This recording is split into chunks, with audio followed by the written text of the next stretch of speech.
अर्थात हमसे पहले? हम तो अश्व पर थे। फिर भी? क्योंकि आपके अश्व से अधिक चपल हमारे पांव हैं। इन्होंने आपके अश्व से तेज हमें यहां पहुंचा दिया। अच्छा, तो अब हम समझे। आप तो अश्व पालक हैं, तभी इतनी अच्छी तरह से जानते हैं इनके बारे में। अन्यथा हम तो अचंभित ही हो गए थे। आप हमें यह बताइए कि आप यहाँ हमारा मार्ग रोककर क्यों खड़े हैं? हमारे प्रस्ताव के बारे में आपके क्या विचार हैं? कैसा प्रस्ताव? यही कि चित्तौड़ के विरुद्ध विद्रोह में हमें भी अपने साथ सम्मिलित कर लें।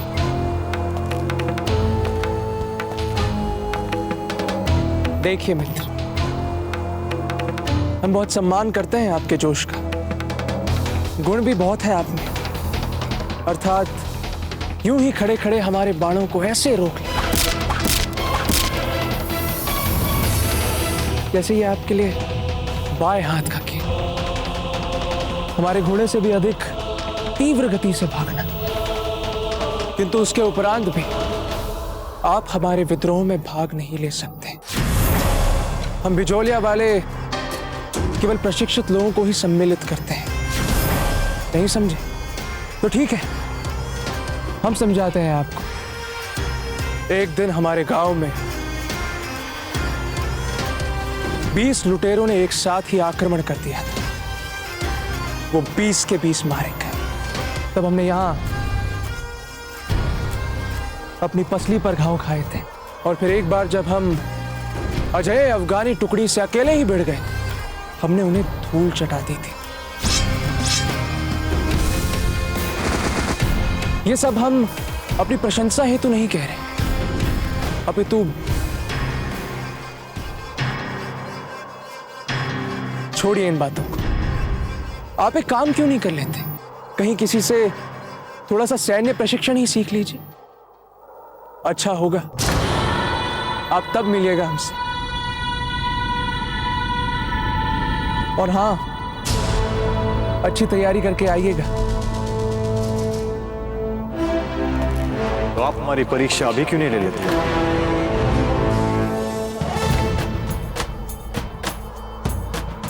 अगर आप हमें अपने विद्रोह में सम्मिलित नहीं करना चाहते, कोई बात नहीं।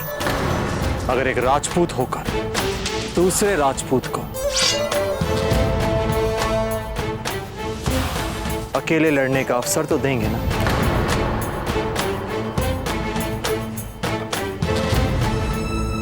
वैसे बात तो है आप में मित्र, अब हम आपको मना नहीं कर पाएंगे। किंतु हां, इस युद्ध का परिणाम जो भी हो, निराश मत होइएगा।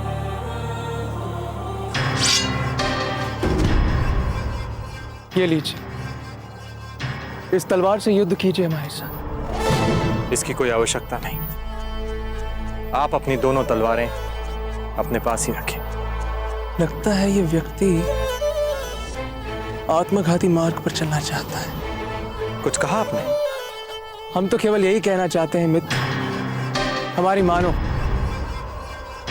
ले लो ये तलवार। हम निहत्थे पर वार नहीं करते। चलिए, आपकी ये इच्छा भी पूरी कर देते हैं। किसी निहत्थे पर वार नहीं करने देंगे आपको।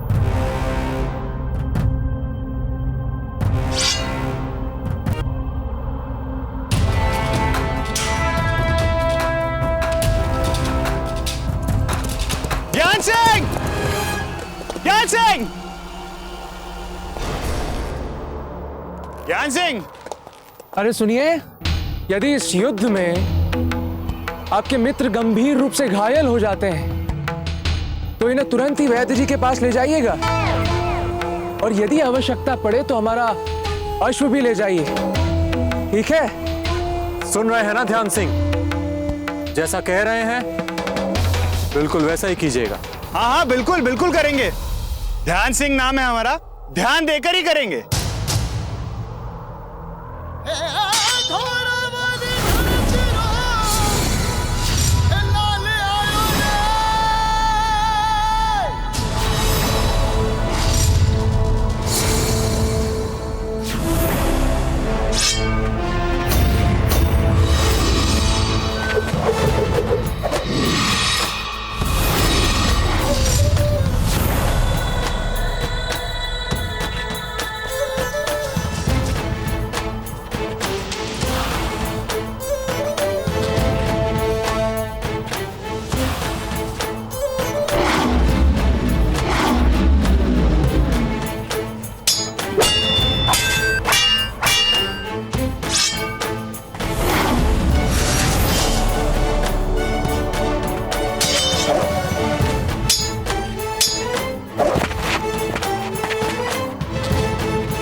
तलवारबाजी में बहुत निपुण लग रहे हैं आप। निपुण तो आप भी हैं। इस कला में नए होने के पश्चात भी कम नहीं है आप।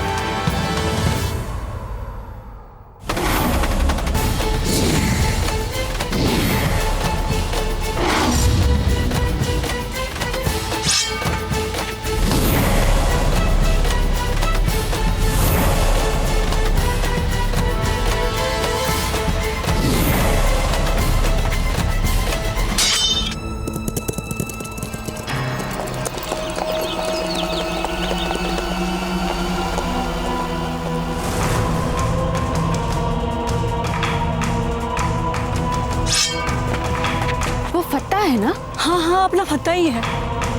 लगता है चित्तौड़ ने इसे मृत्युदंड दिया है और अपने बचाव में एक योद्धा से युद्ध करने की छूट दी है। तुम लोग इस पहाड़ी को जाकर घेर लो, हम इस हत्यारे से जाकर खुद निपटेंगे। जो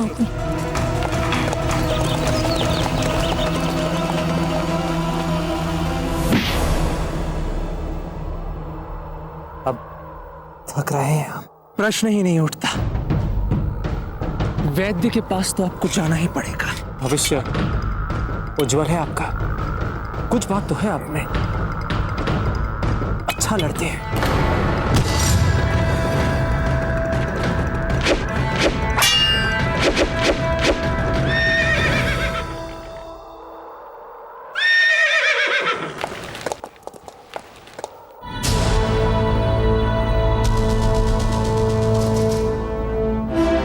अब जाइए वैद्य के पास।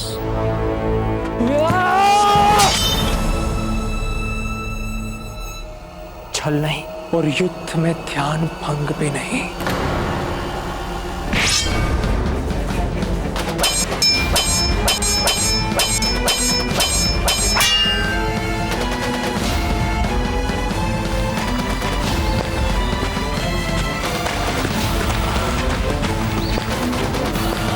रुकिए ज्ञान सिंह।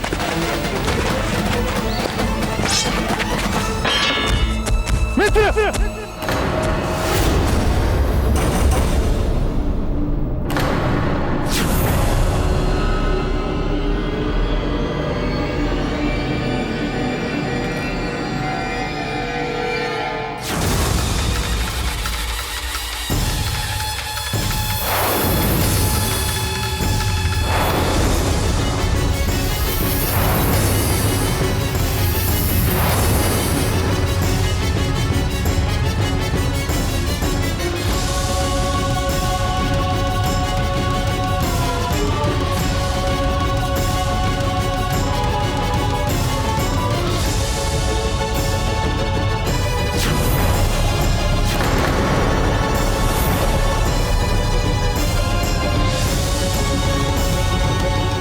महारानी साहब, आपने कुंवर प्रताप को बिजौलिया क्यों जाने दिया?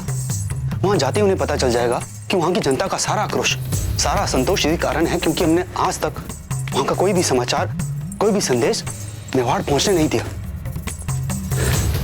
क्षमा कीजिएगा महारानी साहब, लेकिन आप तो महारानी हैं, आपको कोई कुछ नहीं कहेगा। राणा जी और कुंवर प्रताप आपकी भूल समझकर आपको क्षमा कर देंगे, लेकिन यदि एक भी शब्द आपने अपने मुंह से निकाला तो मृत्यु दंड दे देंगे आपको। क्षमा कीजिए महारानी साहब, लेकिन हम सच में भयभीत हैं। हम जानते हैं, परंतु ये छोटे छोटे संकट के आ जाने से घबरा जाना अच्छी बात नहीं है धमन सिंह जी।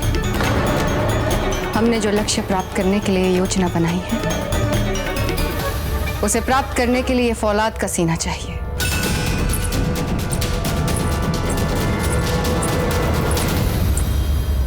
हिलना मत।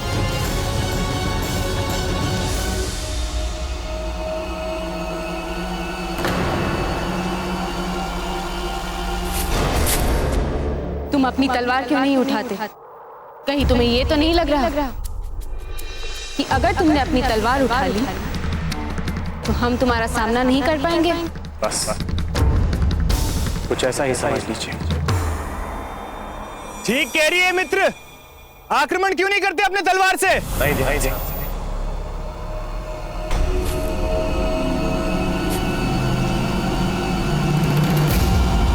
संभालिए।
अरे कहाँ के राजा? कैसे राजा? जिस राजा ने इतने वर्षों तक बिजोलिया की धरती पर पांव तक नहीं रखा, उसे कैसे मान ले हम अपना राजा? हम यहाँ केवल इतना कहने आए कि यदि मेवाड़ बिजोलिया की सुरक्षा कर सकता है तो करे, अन्यथा हम स्वयं ही सक्षम हैं। धीर भाई जी, वो बिचौलिया का लड़का झूठ बोल रहा था। हमने वित्त विभाग से पहिया मंगा कर देखी है। बिचौलिया के साथ हमारे बिगड़ते हुए संबंधों के उपरांत भी हमने उन्हें सहायता भेजी।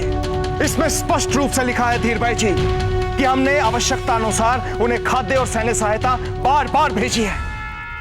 देखिए इसे, देखिए। हम जानते हैं, परंतु कुंवर प्रताप गए हैं, सब ठीक हो जाएगा।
आप भी जानते हैं और हम भी जानते हैं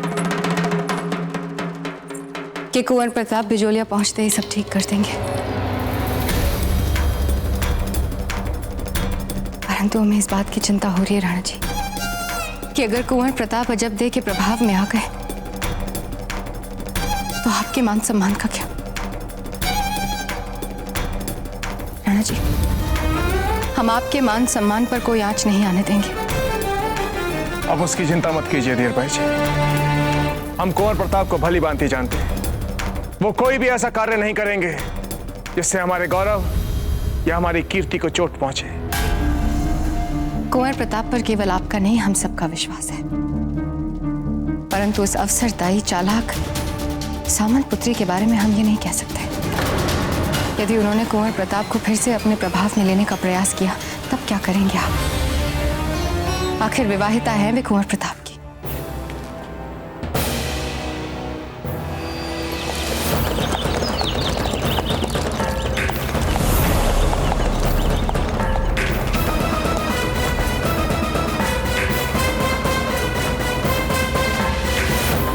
तुम लोग तुरंत पत्ता को यहाँ से घोड़े पर ले जाओ, तब तक हम इन दोनों को यहाँ पर रोके रखे।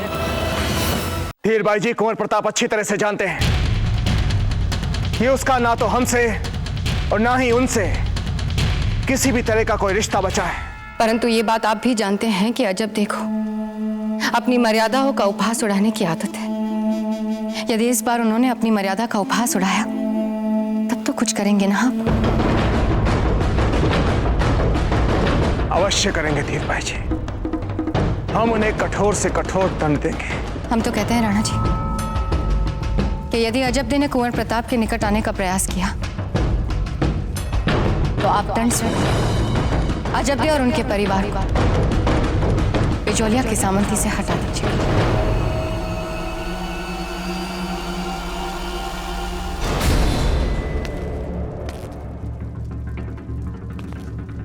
ये आप क्या कह रही हैं धीर भाई जी?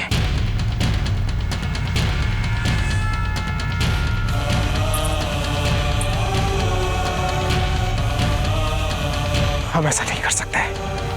हमें क्षमा कर दीजिए राणा जी, यदि हमारी बात ने सीमाओं का उल्लंघन किया हो, परंतु जब से जीजा महल छोड़कर गई है, तब से अजबदे के लिए हमारे मन में केवल क्रोध है।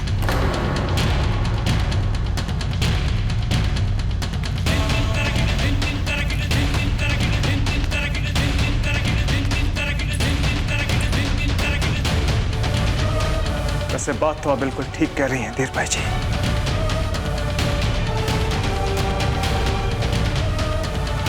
हम वैसा ही करेंगे जैसा आप चाहती हैं।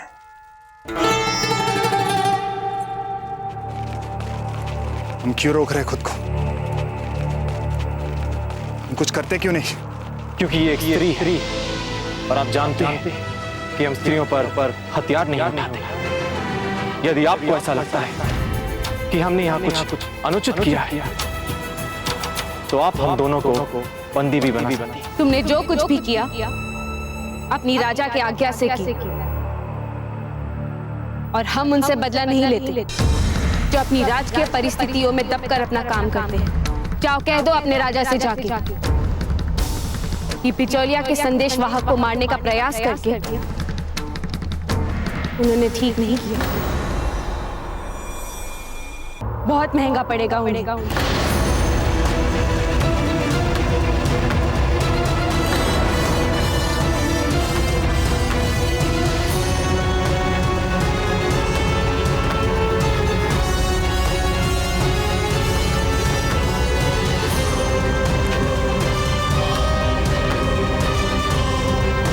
बाबूजीराज, कुछ कीजिए ना।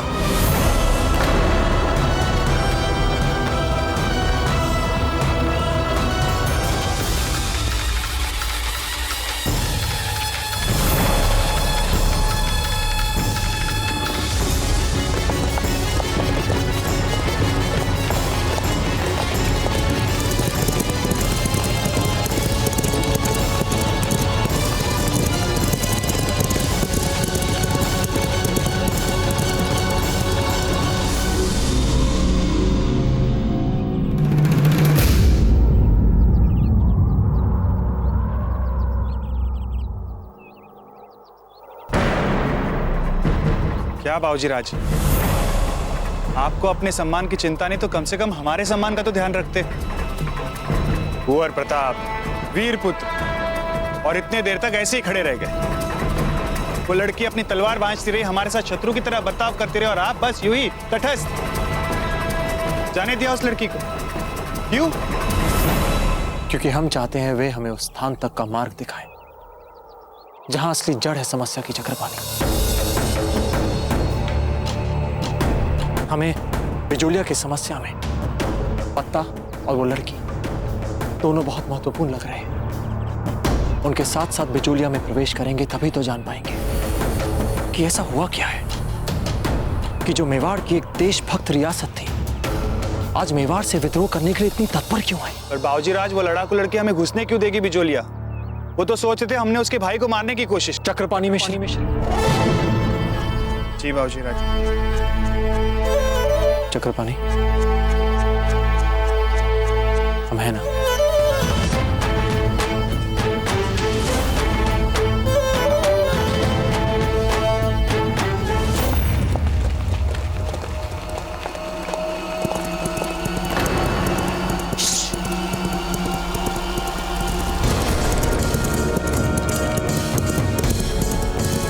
पत्ता को यहाँ से वैद्य जी के पास ले जाओ।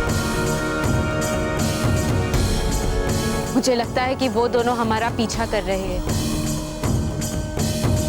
उन्हें बिजोलिया में प्रवेश बिल्कुल मत करने देना। जाओ।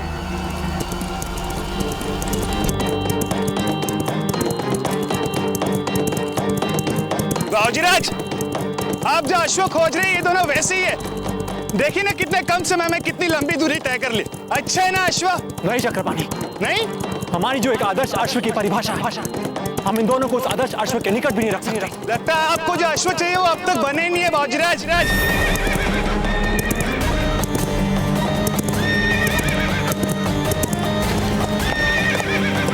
नहीं चक्रपाणी, जैसे हर एक अश्व की नाल होती है, वैसे ही ईश्वर ने हर एक योद्धा के लिए एक अश्व बनाया है। हमें पूरा विश्वास है हमें भी हमारे एक नियत अश्व मिल जाएगा।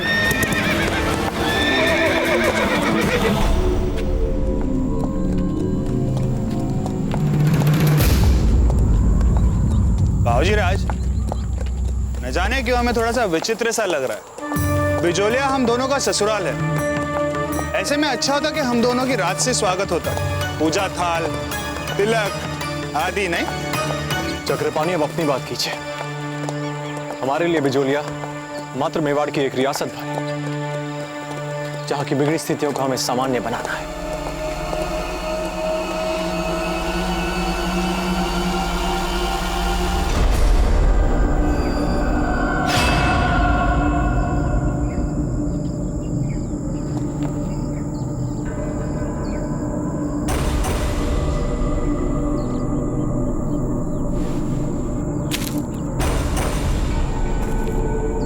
बाबूजी राज,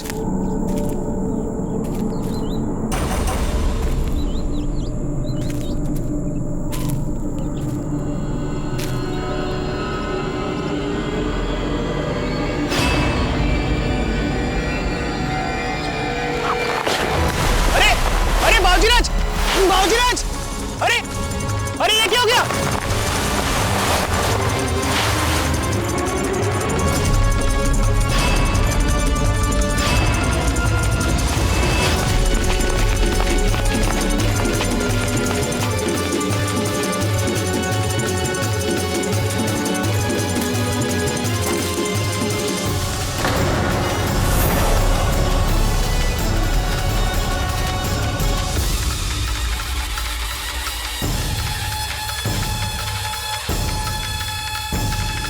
अरे अरे किया क्या हमने? छोड़िए हमें, हम तो केवल आपके मित्र पत्ता की सहायता कर रहे थे। अच्छा, उस पर तलवार से आक्रमण करके आप उसकी सहायता कर रहे थे? क्या उत्तर दे इस लड़की को? हाँ हाँ, मतलब ठीक कह रहे हो आप। आक्रमण कर रहे थे तलवार से, परंतु हम नहीं, ये कर रहे थे। हम तो चुपचाप खड़े थे, प्रयत्न भी किया इन दोनों को रोकने का। एक पल के लिए हमें लगा था कि कम से कम हमें आपको तो छोड़ ही देना चाहिए, परंतु अपने जीवन को बचाने के लिए आप अपने ही मित्र से निष्ठा नहीं बना रख पा रहे। यदि आपको चिंता है ना हमारे मित्र की, तो स्वयं क्यों नहीं खोल देते इनका जाल? हमें आपके मित्र की कोई चिंता नहीं है, हमें चिंता है तो सिर्फ अपने सिद्धांतों की। और वैसे भी आजकल चित्तौड़ में कोई सिद्धांत या कोई आदर्श नहीं बचा है, सब केवल सिर्फ अपने लिए जी रहे हैं, और आप भी उनमें से एक है।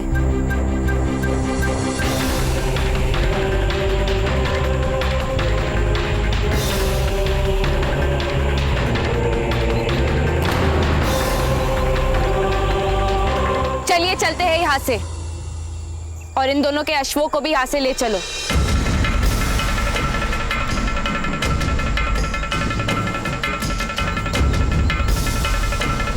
अरे ये क्या कर रहे हो आप? अरे अश्व तो छोड़ जाओ हमारे। अरे सुनिए, सुनिए, अरे सुनिए, छोड़िए हमें। अरे ये क्या कर रहे हैं आप? अरे रुकिए ना, अरे सुनो तो।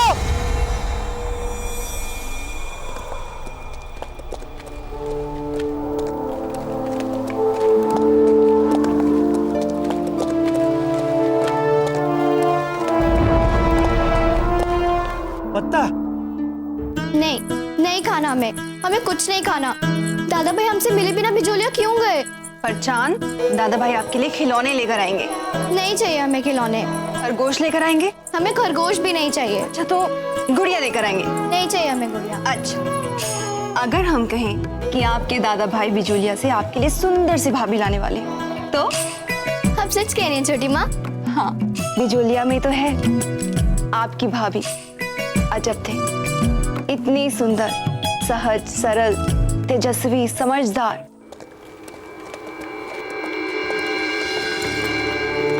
बाईजीलाल, ये पत्ता की हालत किसने की? चित्तौड़ वालों ने? आप ही बताइए, अब हम उनके विरुद्ध क्या करें? बाईजीलाल, अब तो चित्तौड़ के लिए आपका सारा भ्रम टूट गया होगा।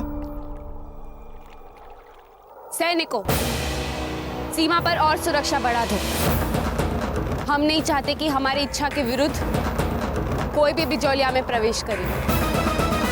सुनिए, आप सब लोग थोड़ा तो सोच समझ कर सही निर्णय लेने का समय दीजिए। बाजीलाल शिगरी हमारे हित में कोई उचित निर्णय लेंगी। जैसे आप लोग सदा से रखते आए हैं, वैसे विश्वास रखिए उन पे। चलिए, चाहिए अभी। एक बार अजब देश महल में आ जाएंगी ना, तो इस महल की सारी खोई हुई खुशियां फिर से वापस लौट आएंगी। अच्छा,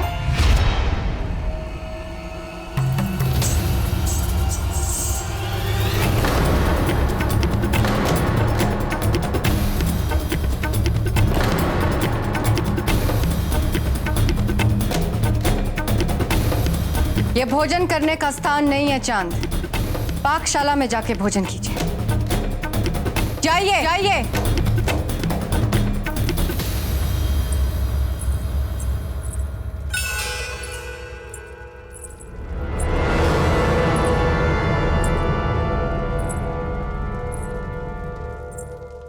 क्षमा कीजिए जीजा, वो हमारे मुंह से अजब दे का नाम। क्यों चाहती हैं आप कि राणा जी आपको इस महल से बाहर फेंकवा दें? क्यों भूल जाती हैं आपने जो वचन दिया है हमें? तो यदि आप अपना मुंह बंद रखेंगी तो हम आपको इस राजमहल में भरपूर सम्मान, सुख सुविधा और राणा जी का भरपूर प्रेम सब दिलवाएंगे। क्या चाहती हैं आप हम राणा जी से कह दें कि आप ही के कारण जीजा हम सबको छोड़कर वृंदावन चली गई? क्या रही थी आप चांद से? इस बार आपको क्षमा कर रहे हैं, परंतु आपने यदि अजब दे का नाम दोबारा इस महल में लिया, सच कह रहे हैं आपसे वीर भाई जी, महल के किसी अंधियारे कोने में जीवित करवा दूंगी आपको। आपका सुख इस महल में तब तक है जब तक अजब दे इस महल से दूर रहेगी। यदि अजब दे इस महल में आ गई तो आपके सारे सुख गायब। समझ रही है ना आप? हम तो चुप हो जाएंगे जीजा, लेकिन जो होना है वो तो होकर ही रहेगा। अगर नियति में लिखा है कि वो दोनों मिलकर रहेंगे तो उसे कोई भी नहीं रोक सकता। और ये बात आप भी अच्छे से जानती हैं। अब नियति हमारी योजनाएं नहीं बदलती हैं, हमारी योजनाओं से हम नियति को बदलते हैं। यदि ऐसा है जीजा, तो आपके चेहरे पर भय की छाया क्यों है?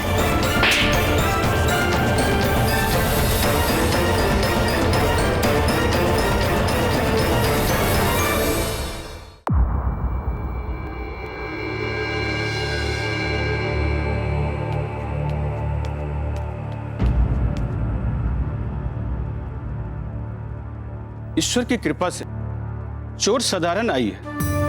औषधि दे दी है, कुछ ही देर में चेतना आ जाएगी।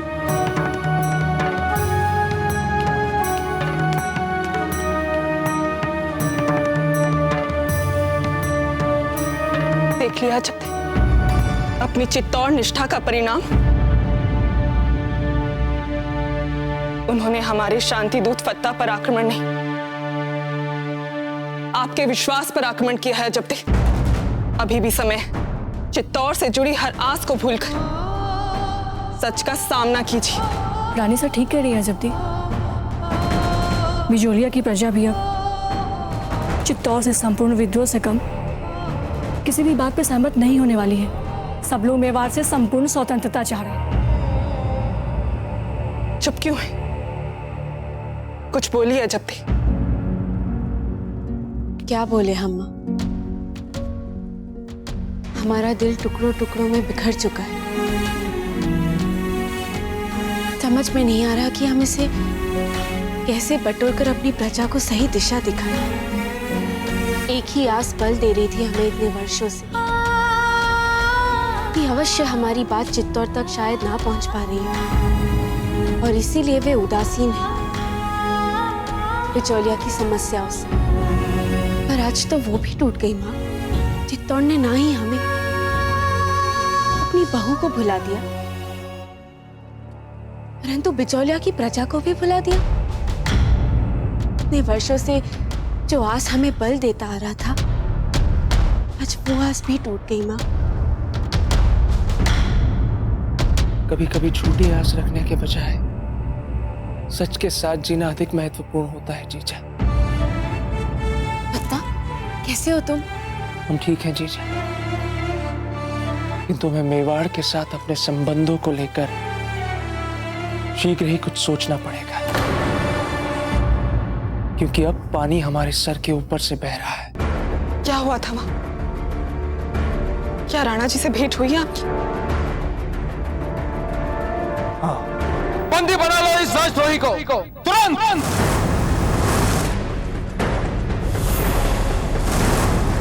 और फिर किसी तरह हम वहां से अपनी जान बचाकर भागने में सफल हुए। सहायता का निवेदन लेकर गए हमारे संदेश वाहक को उन्होंने राजद्रोही कहा?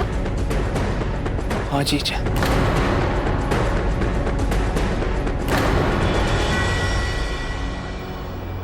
बाबूजीराज, आपको ये तो नहीं लग रहा ना कि हमने आपके साथ कोई छल किया? हम तो ये इसीलिए कर रहे थे ताकि हम छूट जाए और आपको भी छुड़ा सके। बाबूजीराज, यदि आपने हमारी मैत्री निष्ठा पे संदेह किया ना, तो जान दे देंगे हम रस्सी पे लटक के। हाँ नहीं चक्रपाणी,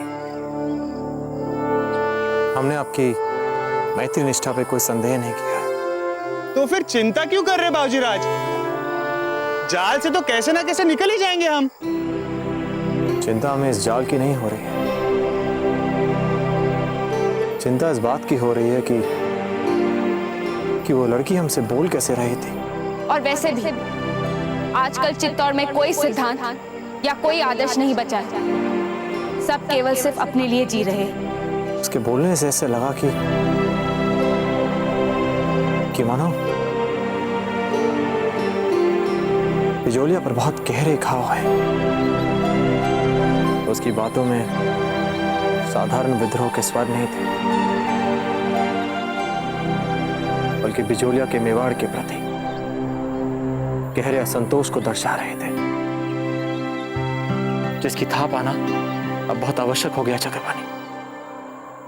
पर बाबूजीराज, किसी भी थाप को जानने के लिए पहले इस जाल से तो निकलना पड़ेगा ना हमें। हाँ, निकलना ही पड़ेगा। वो तो भला हो उस अश्वपाल का, उन्हें भी ये बात अनुचित लगी। बहुत सहायता की उन्होंने हमारी। सहायता की आपकी? आपको जान से मारने का प्रयास करके? नहीं जीजा, वो हमें जान से नहीं मारना चाहते। वो तो हमें केवल अपनी सैन्य क्षमताएं दिखा रहे थे।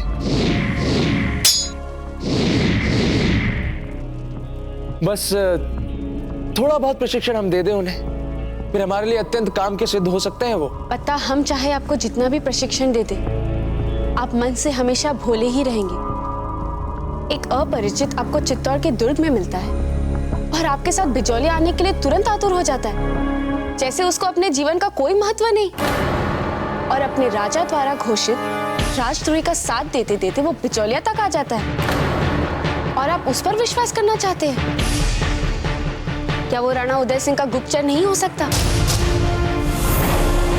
आपको इतनी साधारण बात समझ में नहीं आ रही है पत्ता, कि वो आपका प्रयोग कर रहा है बिचौलिया में प्रवेश करने के लिए। हम नहीं जानते कि इस समय राणा जी ऐसा क्यों कर रहे हैं, परंतु ये घटना, ये अश्व वाले का यहाँ तक आना, ये सब हमें एक बहुत बड़ी योजना का अंग लग रही है। हमने तो ये सोचा ही नहीं, किंतु जीजा पता नहीं क्यों वो हमें गुप्तचर तो नहीं लग रहे। परंतु जिस तरह उन्होंने आपके साथ युद्ध किया तलवार के साथ, वो हमें कोई मामूली अश्व वाला भी नहीं लग रहा था। ये सब हमने क्यों नहीं सोचा? क्योंकि आप हमेशा अपने सामर्थ्य और क्षमताओं के प्रदर्शनों में लगे रहते हैं। उस अश्वपाल को अभी लाकर आपके सामने खड़ा करते हैं, अर्थात उस गुप्तचर को। पता, आप चिंता मत कीजिए, हमने उसे उसके मित्र के साथ जाल में फंसाकर बिचौलिया के बाहर लटका दिया है। अब वो बिचौलिया में कभी प्रवेश नहीं करेगी।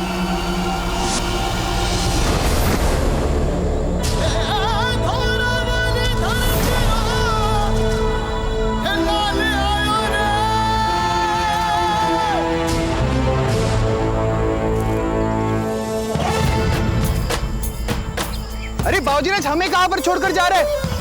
बाबूजीराज, हमारे पास नहीं है आपकी तरह 50 हाथियों का बल। बाबूजीराज!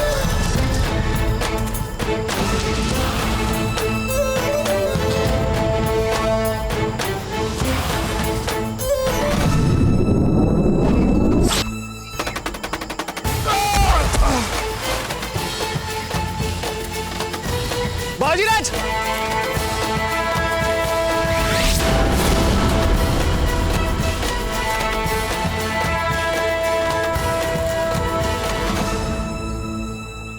मेवाड़ के वीर महाराणा प्रताप के जीवन को करीब से जानने के लिए चैनल को सब्सक्राइब करें और बेल आइकॉन दबाना न भूलें।